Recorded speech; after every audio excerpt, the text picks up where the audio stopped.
brother? How's everything?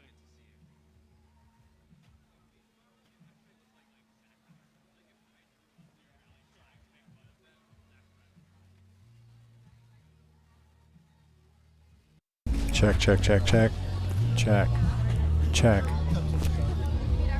Check. Check. Check.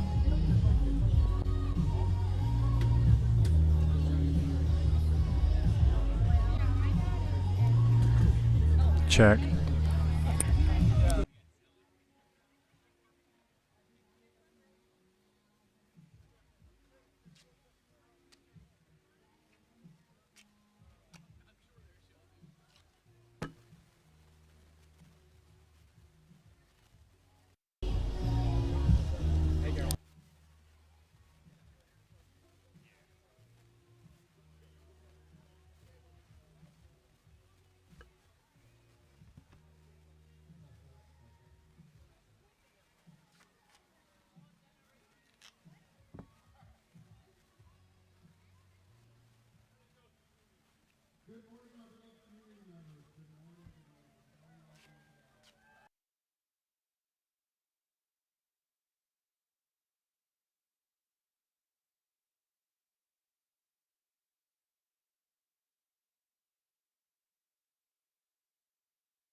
right?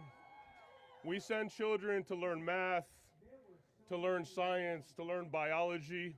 We do not send our children to be indoctrinated into a system that is not necessarily in line with our religious beliefs. And that is the reality, and that's why we're here today. All of us are here. All of you could be somewhere else, right?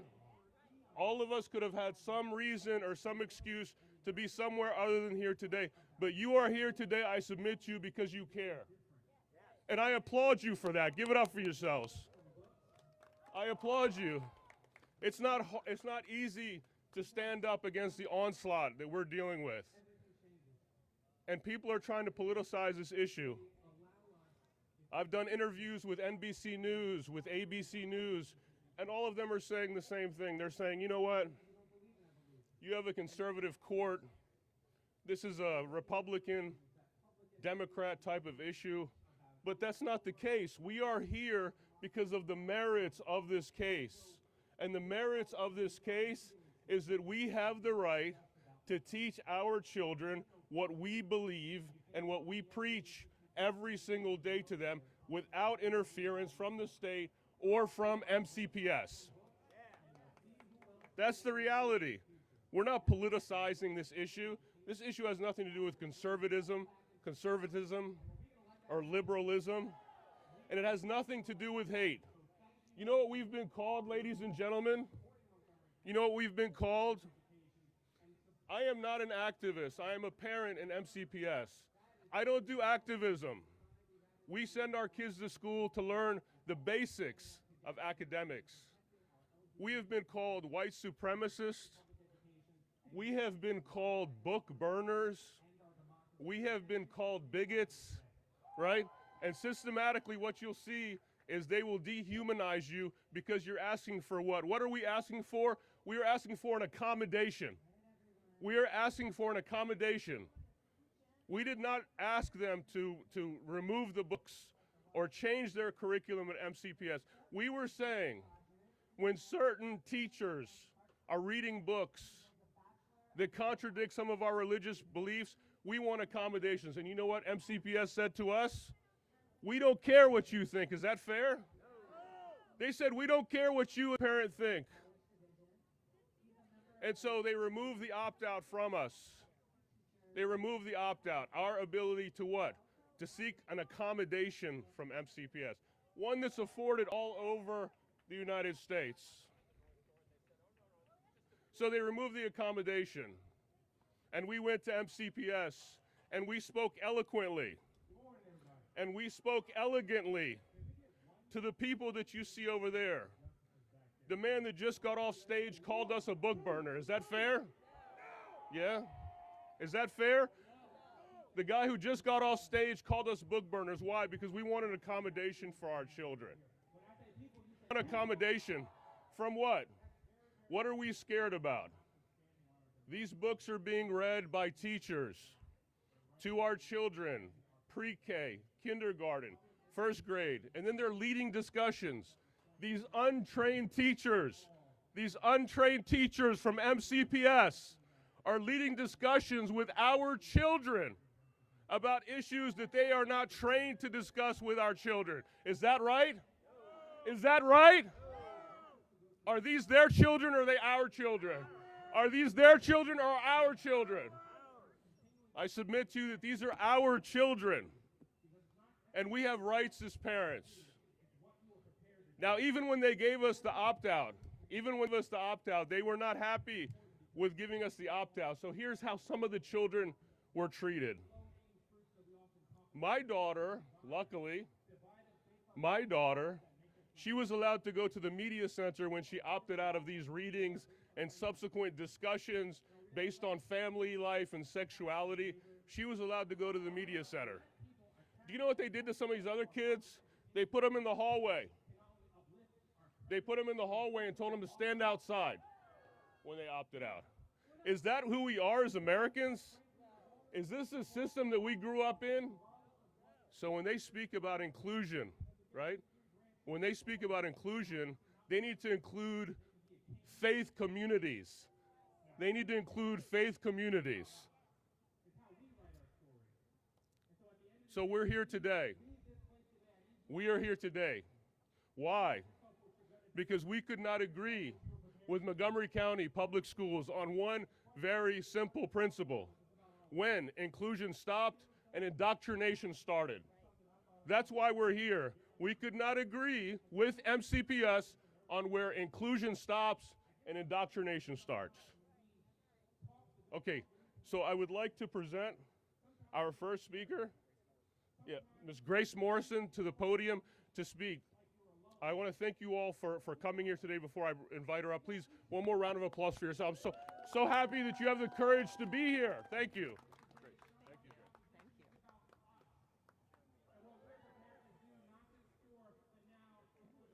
you. Thank you. It's such a joy to finally be on these steps with you. And for those who are Christian, happy Easter. My name is Grace Morrison. I am a Catholic mother, a Montgomery County resident, and a board member of Kids First. Our daughter, has faced greater challenges than most children her age. Before we welcomed her into our family, she was an infant in Ukraine without the care and stability every child deserves. Now, at 12 years of age, she navigates life as a child with Down syndrome, facing daily hurdles that many would struggle to imagine. Unfortunately, Montgomery County officials have created yet another obstacle for her by mandating storybooks and instruction that celebrate inappropriate gender ideology. The school board has taken away my family's ability to raise her according to our faith. Given her learning challenges, she struggles to grasp why her parents and teachers might disagree. This makes it nearly impossible for my husband and me to explain the conflicts that arise when a teacher says something that contradicts our faith. The joy our daughter brings far outweighs any challenges, but the board's policy has created an unexpected strain on our family. Since Montgomery County refuses to inform us when these books are introduced, we've had no choice but to spend tens of thousands of dollars to remove our daughter from school and undertake homeschooling. We cannot sacrifice our faith, and we are also stretched to fully provide the specialized support her learning challenges require. Our own public schools are demanding more than just our tax dollars for an education. They are demanding a price that includes our daughter's well-being and our religious freedom. This case, as we said, isn't about banning books or stifling speech. It's about ensuring that parents have the right to make decisions about what their children are taught, especially when it involves sensitive topics like family life and morality. Parents know their children best. We understand their unique needs, their strengths, and their vulnerabilities. No government authority should be able to override our fundamental duty to guide our children's education consistent with our beliefs. Today, we ask the Supreme Court to protect our freedom to raise our children according to our faith. A child's innocence, once lost, is gone forever. I hope and pray that the court will let kids be kids and let parents, and let us, the parents, guide their religious freedom, our religious future. Thank you all.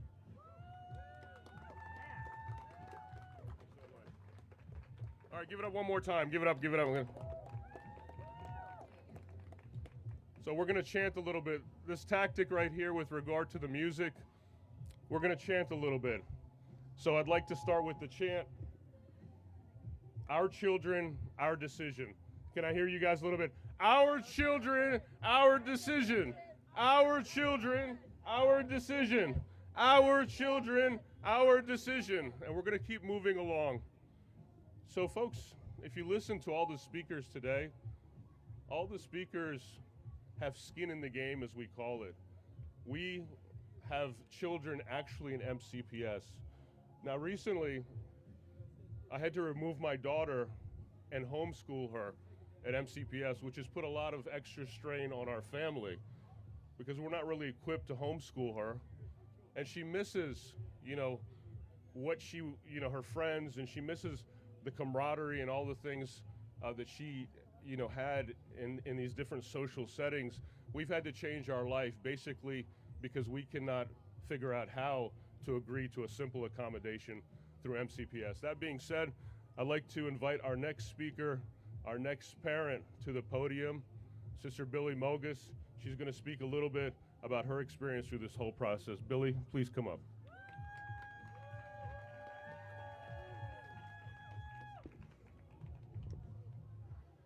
Good morning.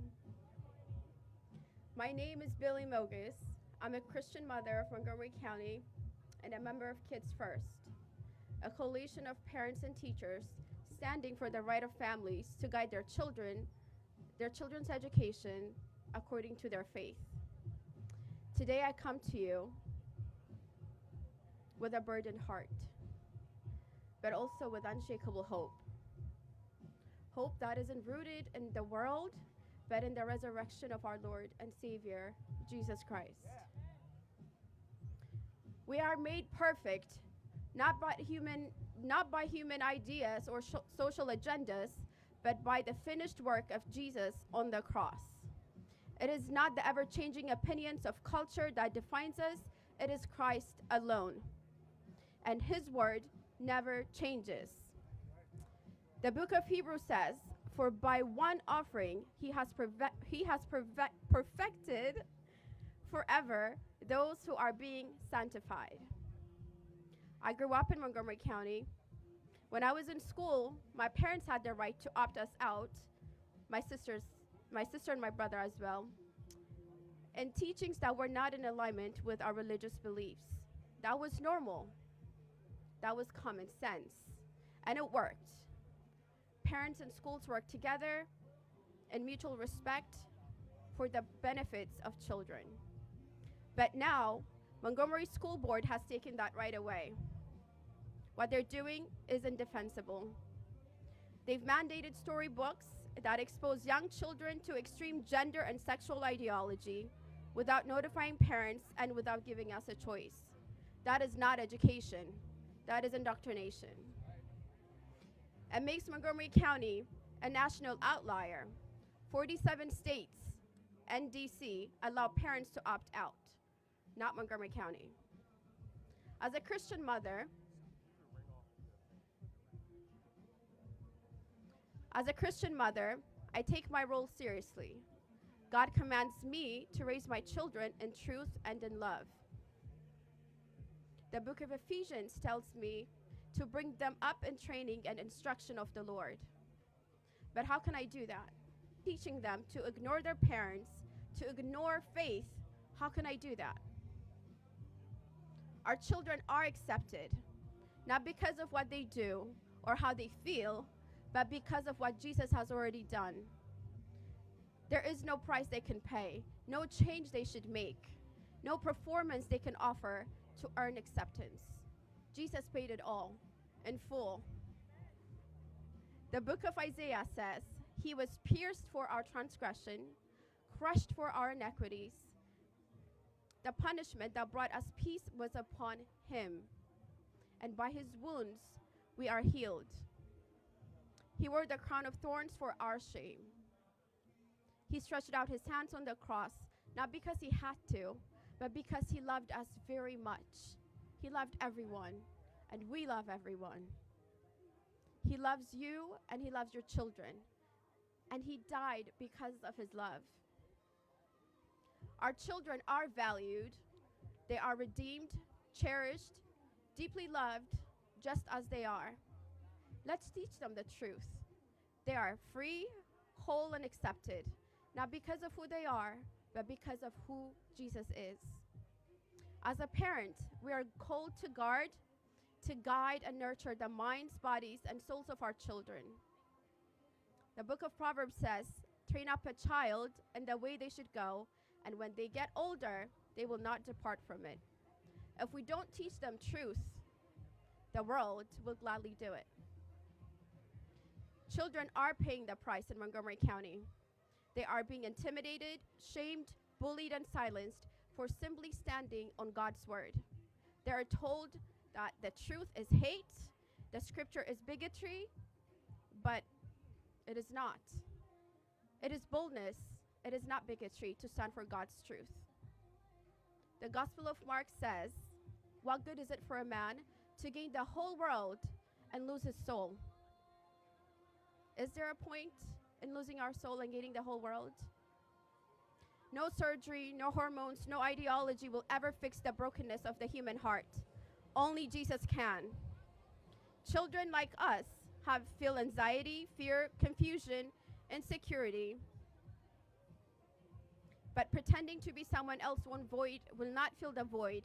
Only Jesus can. Removing body parts will not fix that. Jesus is the most loving and accepting Savior the world has ever known.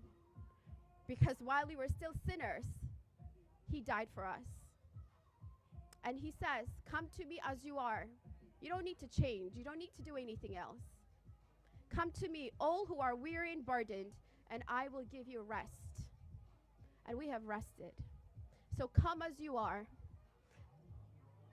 And Jesus loves us too much to leave us the same. He will change us and transform us. What we need is transformation.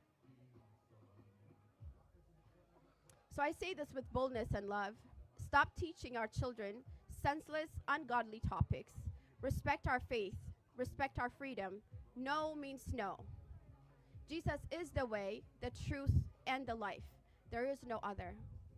The Bible teaches us that we are made fearfully and wonderfully in His image. He made us in His image, male and female. That is His design, not for debate with our children. Teaching anything that is not biblical, that is not true, is not just incorrect, it is wicked.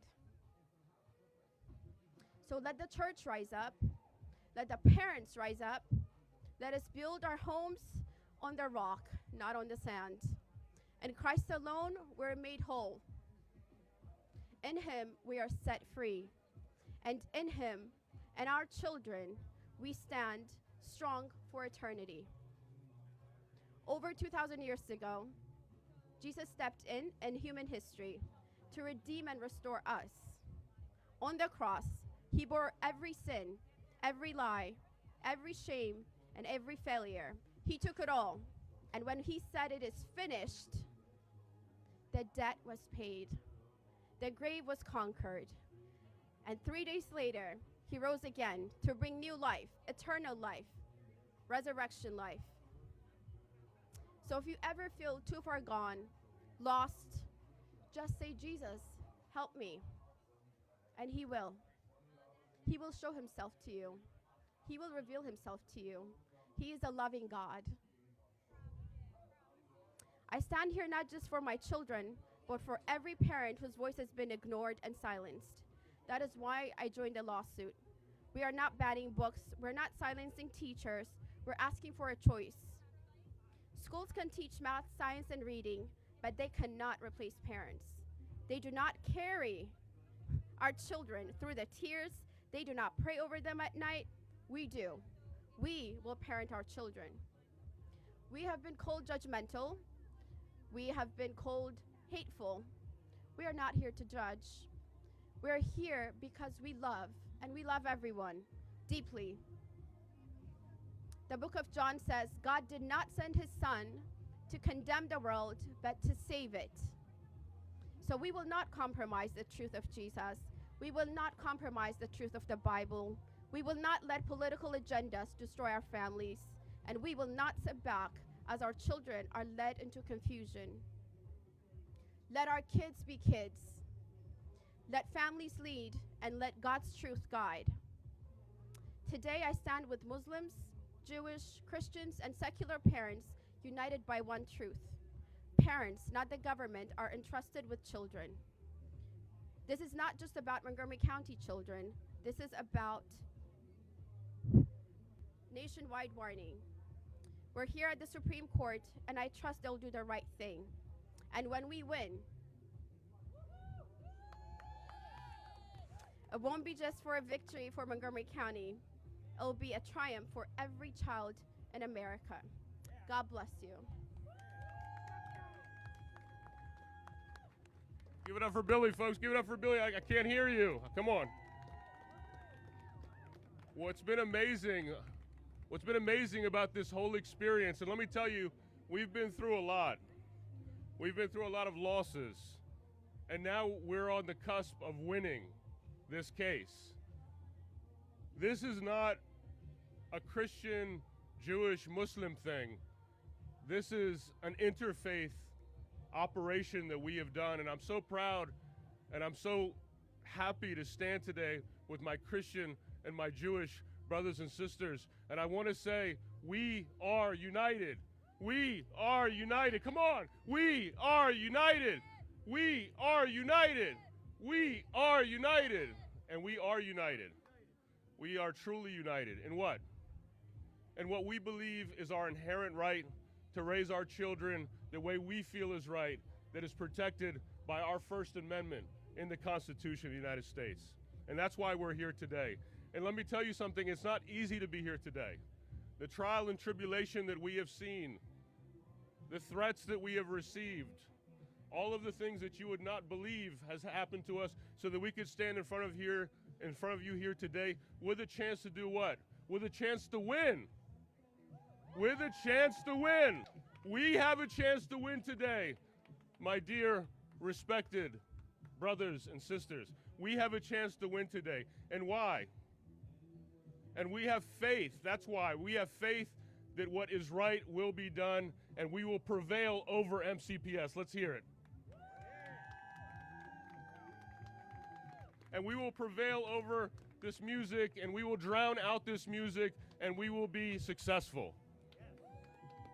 Our next speaker is another parent that I've had the pleasure of working with, another parent who is struggling in Montgomery County Public Schools.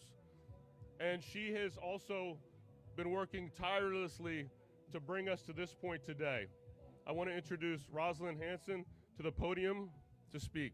Give it up for Rosalyn.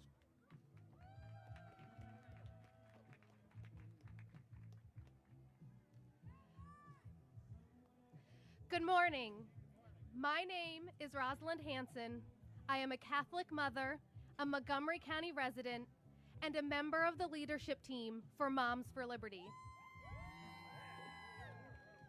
I am here today because something foundational is at stake, something that goes far deeper than politics or policy.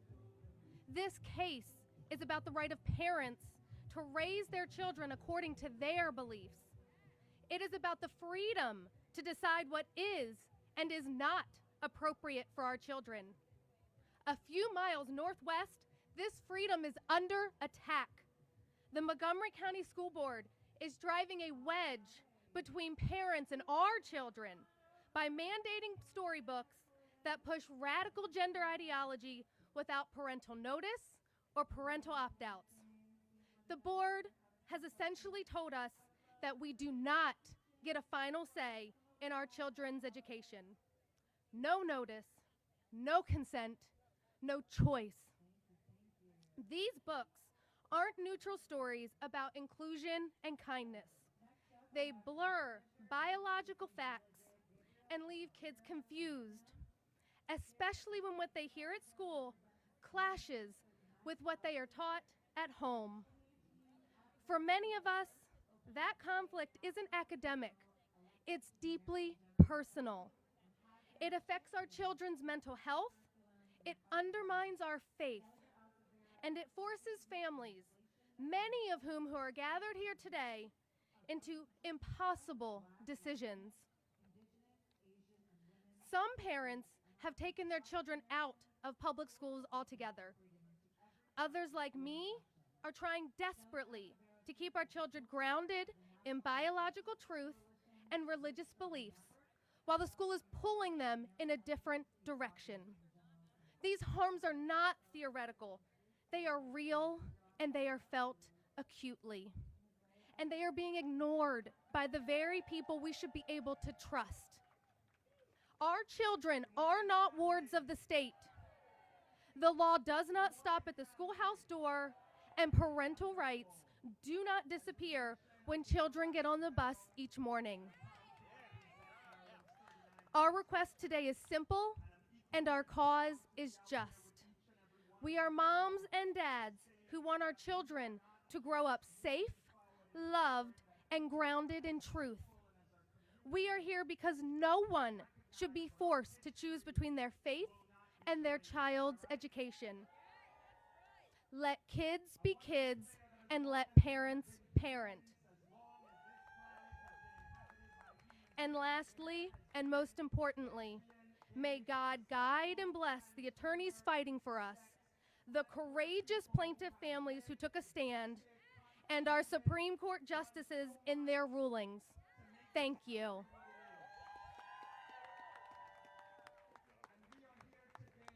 Give it up for Rosalyn one more time. Let's go. So my story is we found out about these books in the fall of 2022. It was sent home, actually, a piece of paper regarding some of these books that contradicted a lot of the teachings that we have in our home. But they gave us the option to opt out and actually sent a form to our home.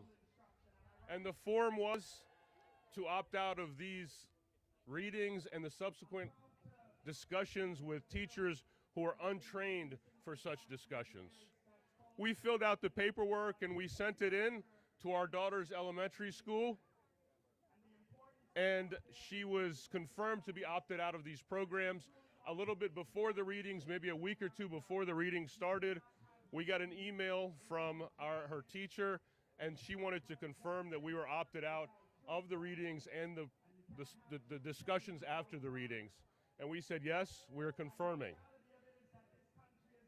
What happened, the books were read, the discussions were had, and we, in April of 2023, unilaterally were informed that there was a unilateral decision by MCPS to go ahead and to remove the opt-out unilaterally with no discussion. So I asked the principal, I said, Miss So-and-so, can I come in and talk to you? And I went and spoke to her in her office, and I said to her, do you have any documentation from MCPS that states that the opt-out has been removed? She says, no, I have no documentation. I said, then how was this communicated to you that the opt-out is no longer in place? She said it was on a Zoom meeting. Is that real? Is that reasonable? Is that reasonable?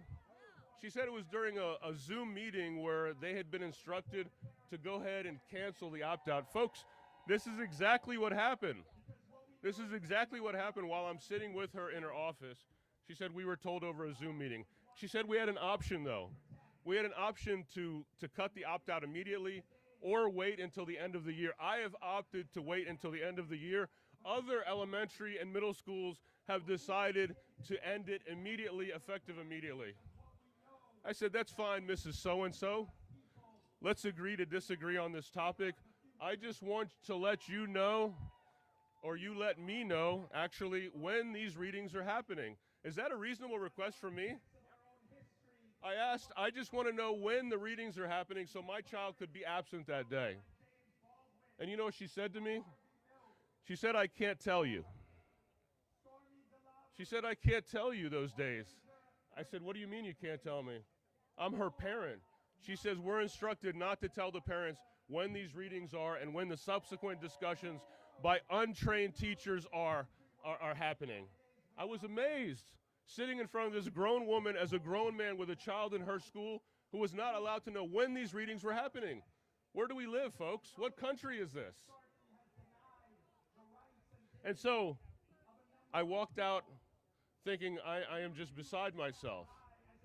And then later we find out, and you'll hear in this testimony today, now listen to this, that those teachers, based on documents presented in this court case, were actually trained to push back on the kids that had any other opinion than the ones being expressed by the teachers.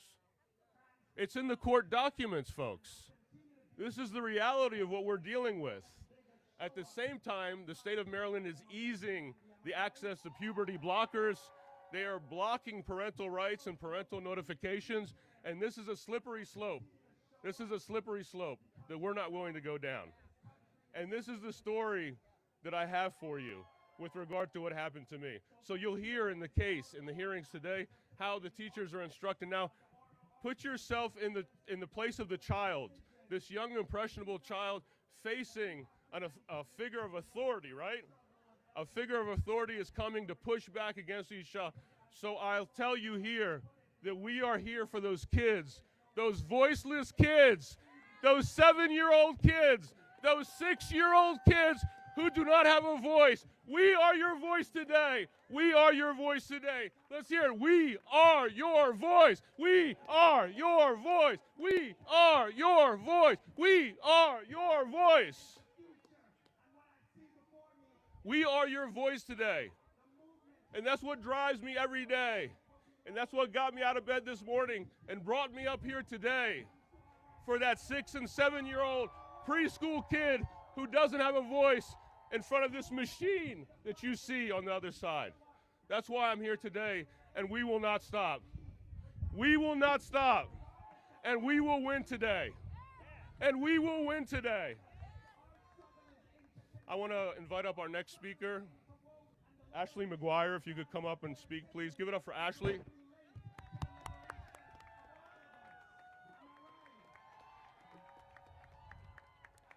Thank you. My name is Ashley, and I'm a mom to 5 awesome kids. For that, I feel so fortunate. I'm also fortunate to be able to send them to 3 different amazing Catholic schools. And again, for that, I am so fortunate. Because unfortunately, I live in Montgomery County, Maryland. And in my county, parents like me are faced with an unconscionable choice. Send your kids to public school where they will be forcibly exposed to sexually explicit gender ideology books aimed at young children, or go private. Go private. That is the smug response on my local parenting blog to parents who cannot, in good conscience, risk their children being taught lessons about sexuality that violate their most fundamental religious beliefs. Parents are not only not given the right to opt their children out, they are not afforded the basic courtesy of an email from their teacher as to when these lessons will be held. I don't get it. When I was growing up, opting your kids out of sex ed was an option that not only was standard for parents, it was not controversial, even for non-religious reasons. Today, parents are claiming the most basic religious right to be the primary educators of their children about delicate sexual topics, and that suggestion has brought us all the way to these steps of the Supreme Court. This is not controversial. It's just common sense. No parent in this country should be told that their options are to send their child to public school and violate their religious beliefs or go private. Because at the core of that message is the idea that religious liberty is a luxury good. Religious liberty is for rich people.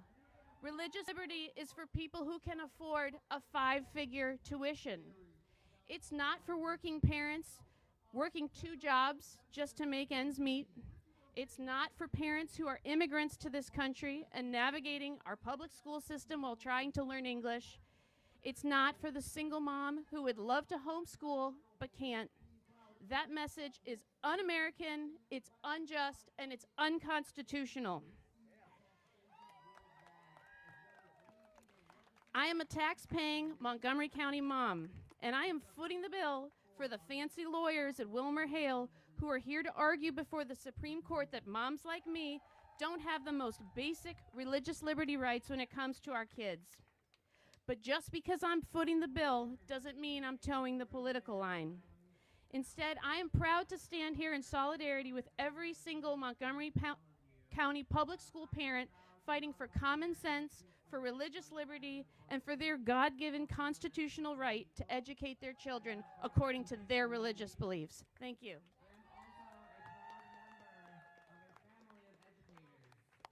Give it up for Ashley. Give it up for Ashley. So we're here today, folks.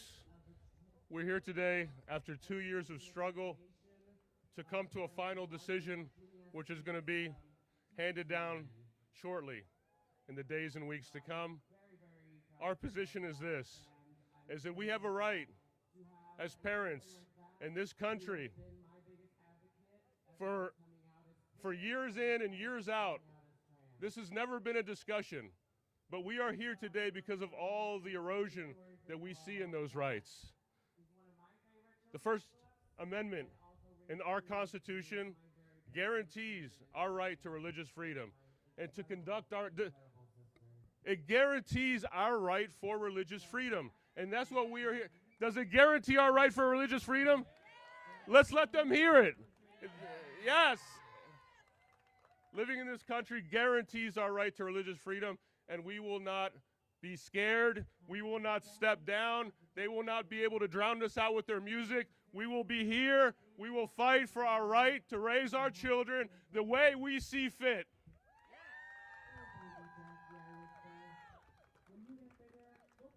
And today we will prevail.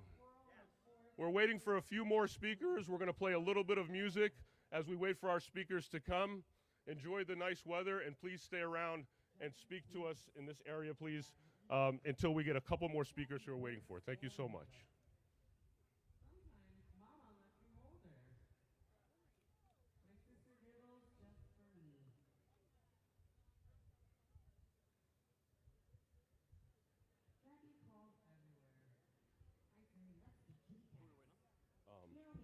There's one, Ismail Royer. That's the last guy. I love that dribble. Every day we play peekaboo. Boo, boo, boo, says Jackie. One day she says, Susu. Mama, Daddy, I shout. Jackie says my name. My name is really Susan, but now I like Suzu too.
All right, folks, let's come back. We have our last speaker for today. Everybody come back in, please. Come back in. Come back in, please. Everybody by the street, come in, please. Fill in over here. Fill in over here, please. We're almost done. You guys have done great today. Give it up for yourselves, please. You guys have done great. Thank you so much for being here and supporting this cause. This is a noble cause. It's a decent cause. So what happens? What happens today? What has been the timeline to get us here today? Beckett Law has done tremendous work.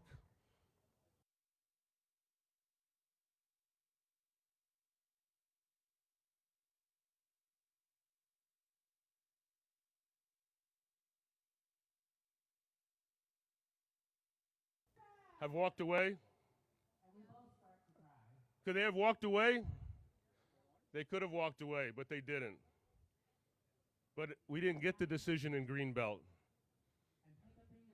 So we drove down with Beckett Law and their attorneys. We drove down to Richmond.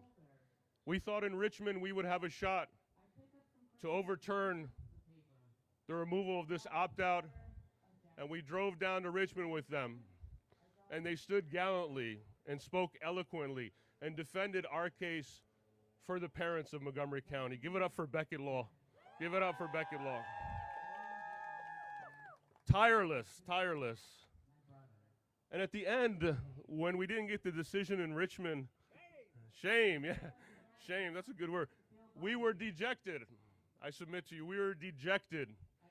We thought, as everybody had told us, you're not going to change anything in this county.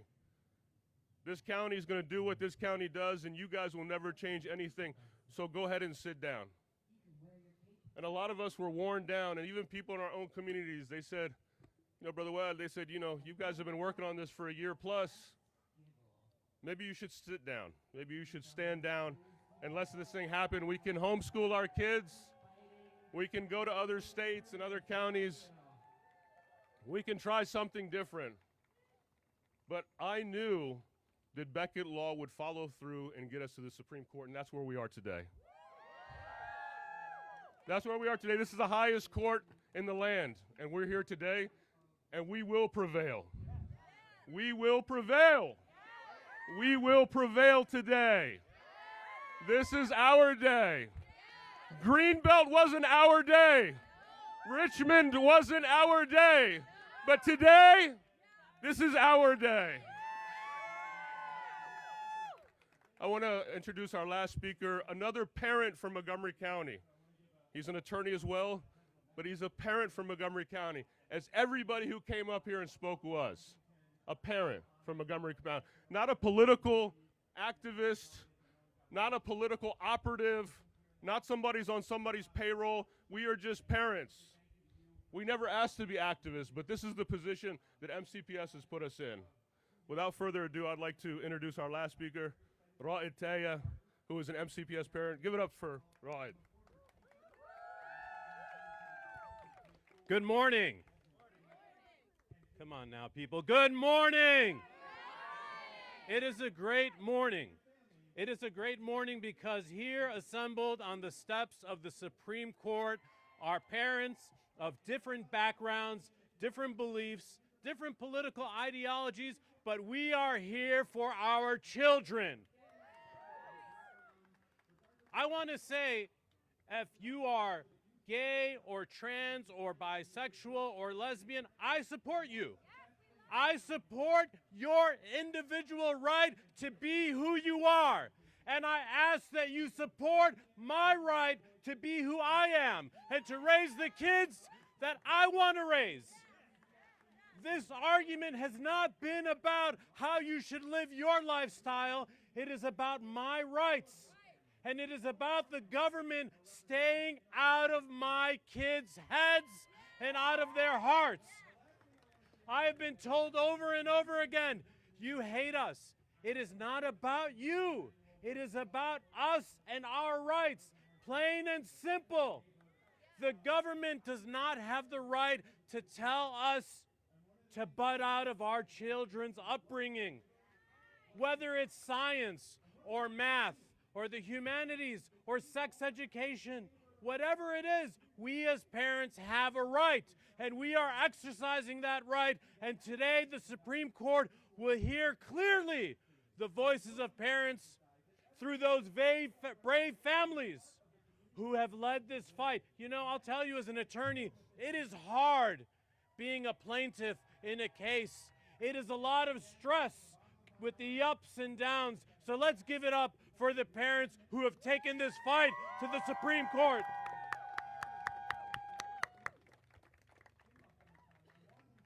We don't fight just to win. We fight because it is right. We fight because we love all of our children. We love our county. We love our county. We love living in Montgomery County. But you have to let everyone live. You know, I'm surprised at these rallies. Often this other group that comes, they have loudspeakers, and they're really loud, and I'm really impressed because they want to smother our voices.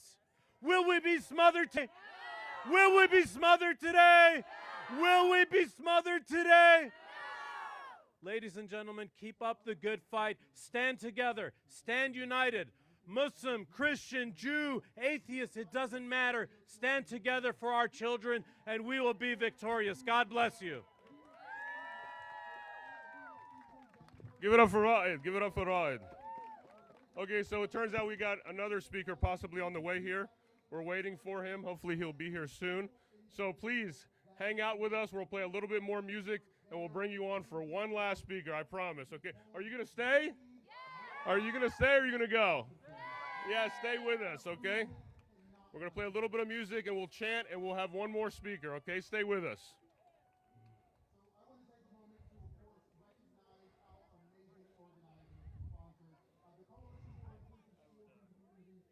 Tell me. Okay. So we can just utilize that computer and those speakers. Yeah, let's do that. You want to do that? You want to put on a song?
Okay, guys, if everybody can come back around, we've got our next speaker.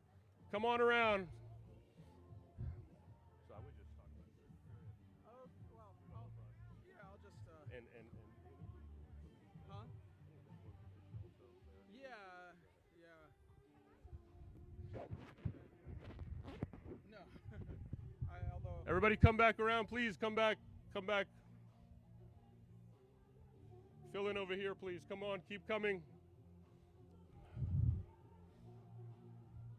So throughout our struggle with regard to this case, we've had real bright spots, real lights in the process. You know, people have really helped us through this whole thing. Some of them from a bunch of different organizations. Gentleman I have behind me here has been a tremendous help. I haven't said his name yet, but give him a round of applause.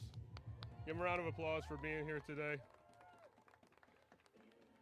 So what we found is, through this whole process, that we weren't just against Montgomery County Public Schools, or we weren't trying to work with Montgomery County Public Schools to change their narrative and to help us come to a reasonable understanding. Because let me say to you one thing, I don't think we should be here today.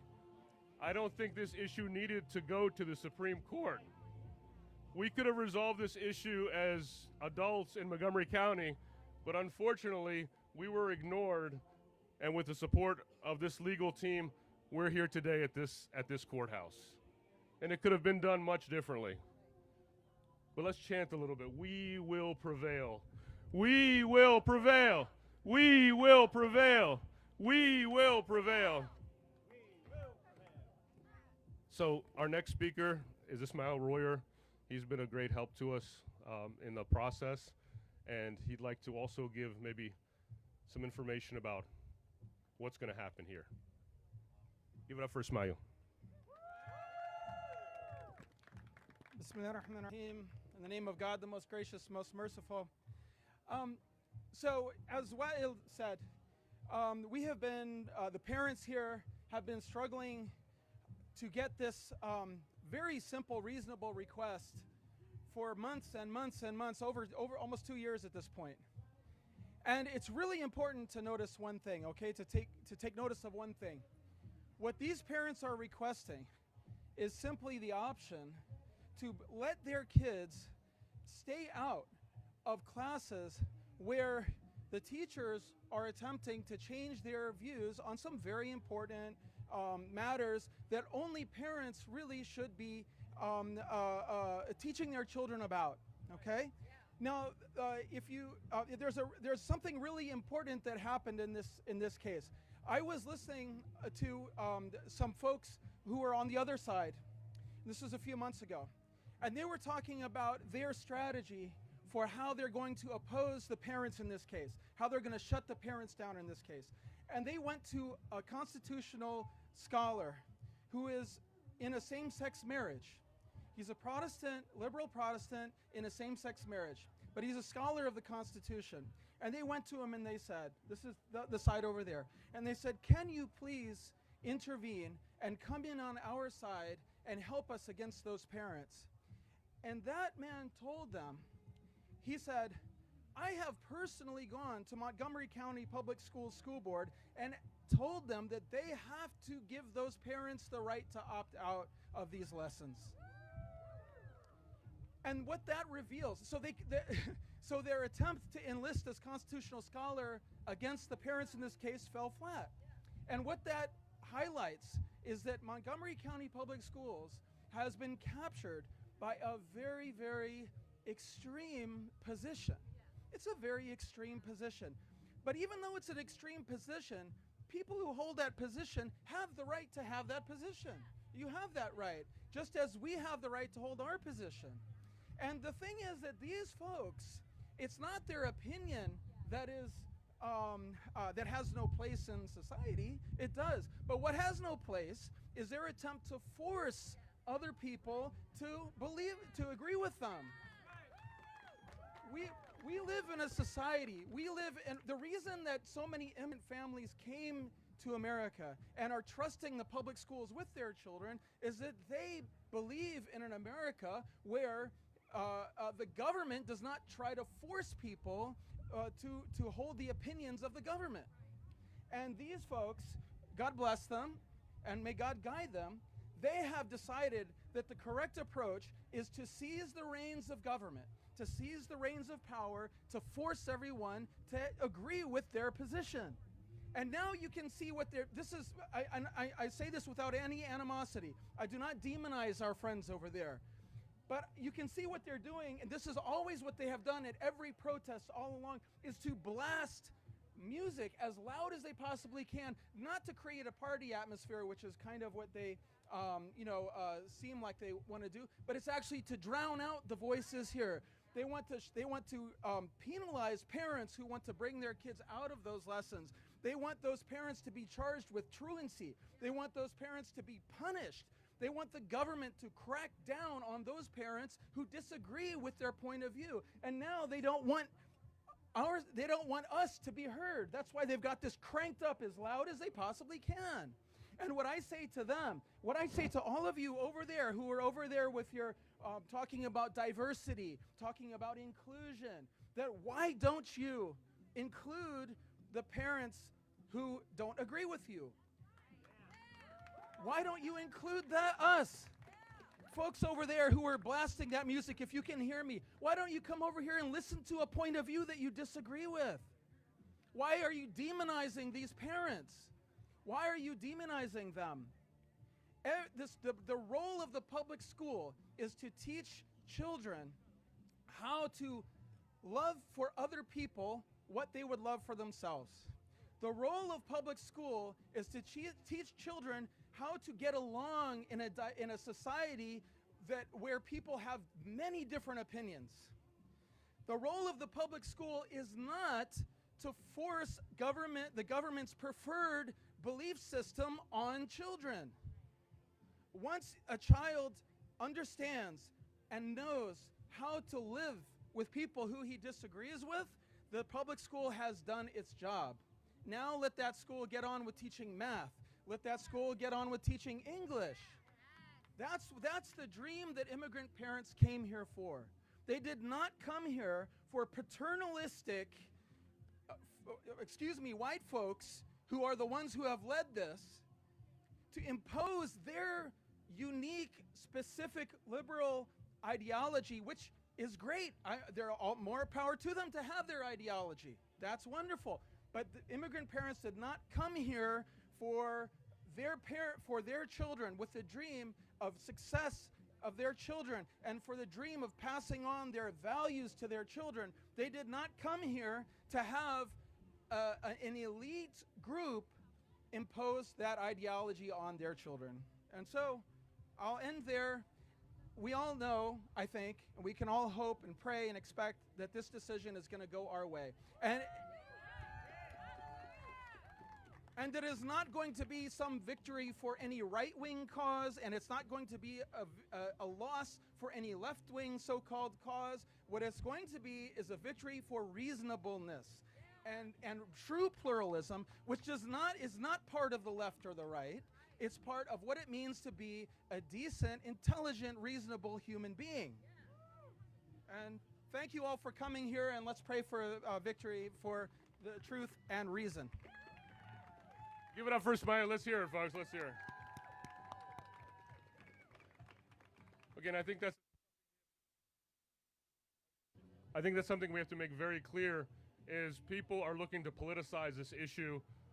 A lot of the news stations that we did interviews with, they would come to say, well, you know you're going to win because the Supreme Court is a conservative court. The issue that we want to make clear here today is that we want to win on the merits of this case, right? We want to win on the merits of this case and our rights to raise our children the way we see fit, and our right to conduct our religious beliefs the way we see fit. And that's why we're here today. So as Ismail said, it is not some type of win for either political side. This is a win for justice, for reasonableness, for everything that we stand for as Americans. That's what it's a win for today. We're going to play a little bit more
put her right here. So use the sun to your advantage, and then you right here. Okay, good.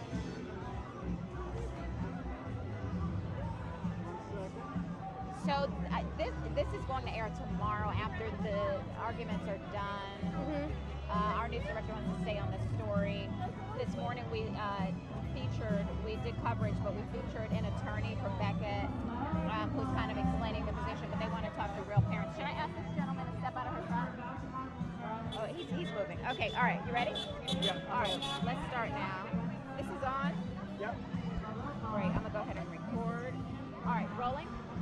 Let's go. Okay, say and spell your first name and your last name for me. Rosalyn Hansen, ROSALIND Good. Tell me why you're here. I'm here because parental rights are foundational to every family, and they're in jeopardy because of Montgomery County Public Schools choices.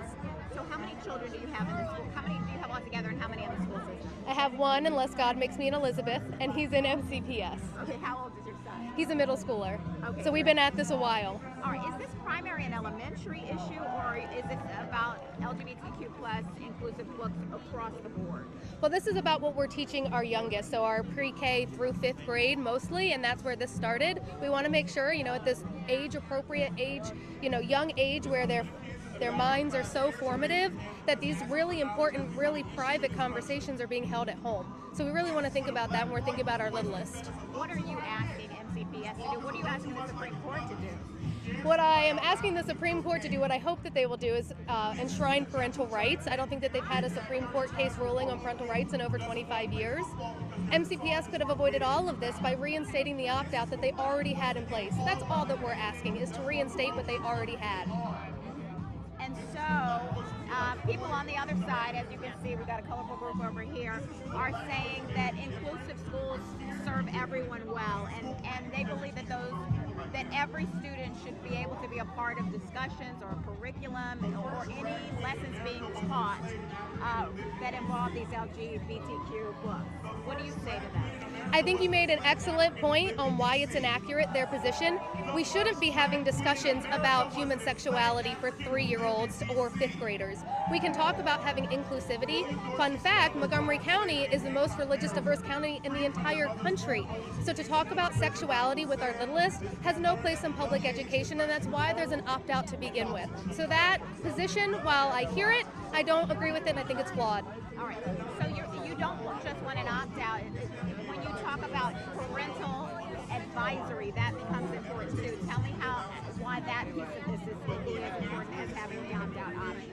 Absolutely. Parents, we send our children to, whether it's private school or public school, or even if we homeschool, 7 hours a day, let's just say public school. And we deserve to know what our children are learning when we send them to a place where we trust to have them be educated. So I think from a parental rights standpoint, we're the primary educators, we're the primary decision makers, and ultimately the county should be partnering with parents and bringing us into the decision making instead of excluding us, which is what they've done for the past 2 years. Help me understand what an opt-out looks like. So you're advised that this is coming down the pike that semester, let's say, or that quarter at the school. And so you say, okay, I don't want my child to be present for this.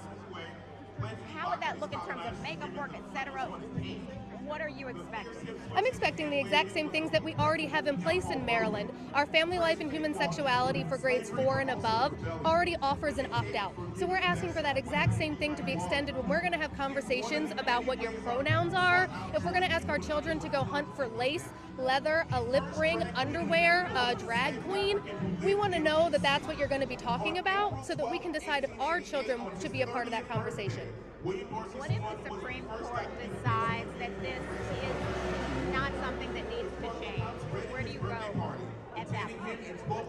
Isn't that the million-dollar question? I think I'm gonna reserve judgment on that and see what happens. I believe God is on our side in this. I believe that parents have stood up and said enough, and I think the Supreme Court is positioned well to recognize that parents have a fundamental right that has long needed further preserving. So we'll see in June or July. Yeah. Why is this bigger than Montgomery County? Well, this is nationwide, right? What happens with the Supreme Court, it's the law of the land.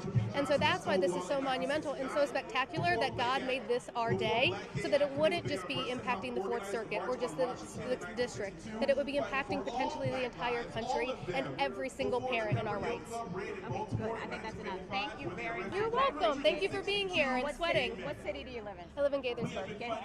Appreciate you. Thank you. Okay, do you need any more coffee of her? You good? Okay. All right, good. I got her speaking.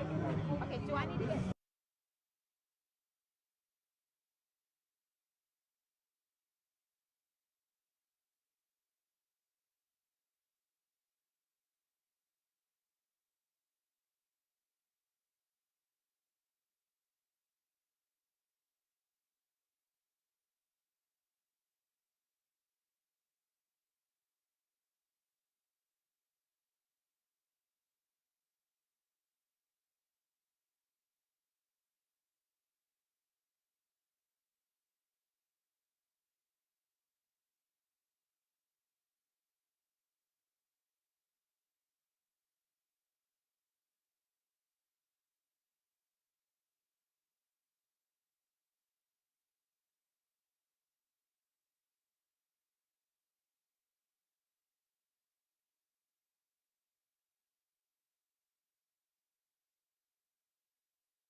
Was it on the last time? Yes. Okay, good. Say and spell your first name and your last name for me. Sure, it's Shawali Patel, Shiwali. My last name is Patel. Good. And tell me about your children. How many children do you have in MCPS? I have 2 children. One is in MCPS in elementary school. The other child's about to start elementary school later this year. Why did you want to be here? Why is this issue so important to you? Inclusive education is important to me. Diversity, equity, belonging is such an important value of mine. It's an important value of my family's. You know, for every child to be able to go to school, to see themselves reflected and what they're learning, to see their families reflected, to not feel shame about it. It's just such an incredible, important thing for everyone to be able to experience. Do you think that this group over here is pushing for an opt-out? They are saying we're not trying to ban any books, we're not trying to change curriculum, but we strictly want to be alerted when LGBTQ+-inclusive books are being used in the classroom, and we want to have the option to pull our children if we want to be the ones to talk to them about sexuality, etc., as opposed to letting the school system do that. Do you have a problem with that? I think it's really important to think about the message that sends. That for books to be about LGBTQI+ people, students, families, parents, that to allow parents to opt out of books just because they might be about 2 parents who work queer, or maybe it involves a student and they happen to be trans, or maybe it's about their uncle who's gay. The message that sends to children, to other students in their classroom, that there is something so inherently shameful or wrong about that parents are opting their children out of it. I think that message can be incredibly damaging. It could be damaging to those children who they themselves might be queer and now worry what their parents are going to think if they were to find out. It's damaging to the children who are queer themselves or might come from queer families to know that other children are not allowed to read books that somehow reflect their own experiences. And again, this is why it's about inclusivity and about creating environments where every child can feel valued and where each child can learn empathy and tolerance for difference. If the Supreme Court rules that the opt-out should be granted, what will you say then, and what comes next? I mean, I think it would be just a flawed decision, right? It would be a broad expansion of religious free exercise under the Constitution. I mean, these opt-out policies are neutral. They don't just apply to religious families. I mean, I grew up in Montgomery County, too. That's why I raised my children here. I grew up in a family that was Hindu, and it's a value of mine to protect inclusivity, to ensure that my children are aware of and appreciate diversity in all the beautiful ways that diversity shows up. And so I do worry that if the Supreme Court were to interpret the First Amendment's religious free exercise to be so broad as what these parents are seeking, that it could have a ripple effect on how religion might be used to prohibit inclusive education in other contexts. Okay, and you have 2 or 3 children? 2 children. 2 children. Very good. Thank you so much. I appreciate you. Thank you. Anything else you need from her? I think that's enough. Okay. Do you mind if I get a shot of you in action? Oh, hold on. He wants to get more video. Do you want? Oh, mind if I just get a shot of you? So I like listening. whatever you're doing on fire. Yeah, just listen. Just look at the. If you can, like, look at the. Is that okay? The demonstration. That God loves them all. You're gonna have to move. I'll watch it. Everyone is equal in the eyes of God.